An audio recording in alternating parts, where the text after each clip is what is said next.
haswa nyinyi jamii ya Waluya.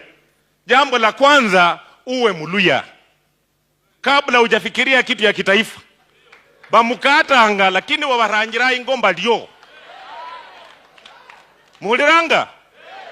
Na ndio sisi tunasema watu wa Jubilee mtakuja tuketi tuzungumuze, watu wa kodi mkuje tuketi tuzungumuze, lakini sisi tunataka haki ya jamii yetu. Nikisema hivyo haimaanishi mimi ni watermelon. Hapana, zambi ni zambi. Mundu nako libuoni ni muoni, si ndio? Mimi nataka tufanye kazi pamoja na serikali kama itatupa heshima yetu. Lakini kama kazi yetu itakuwa ni kuchunga gate na kufagia choo, hii hatuna haja. Kwa sababu wakati huu wale ambao wanatambia wako kwa serikali hatuoni kile wanatuonyesha. Naambiwa walianza na 250, wakarudi kwa 100, sasa ni 50 per wiki. Hiyo si kuwa kwa serikali. Kuwa serikali ni tofauti. Kuwa kwa serikali ni maendeleo. Na hawa watu hawana shida, hasa na wewe rais. Ukitaka kuja kuomba kura hapa utapata. Lakini taratibu. Taratibu. Taratibu. My neighbor William. Taratibu. Taratibu. Ukuje tukae. Hakuna shida.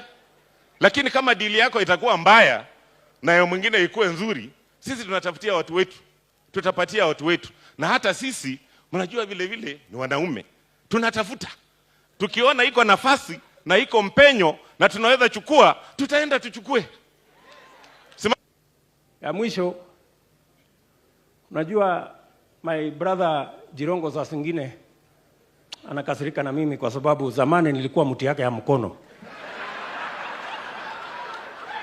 Sasa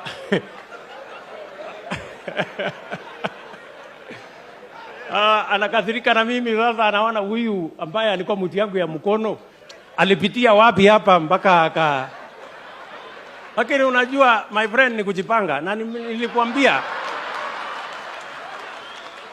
I told you, mimi sikatai nilikuwa mti yako ya mkono, lakini sasa unanikasirikia ya nini? Na sasa hii ni maneno ya Mungu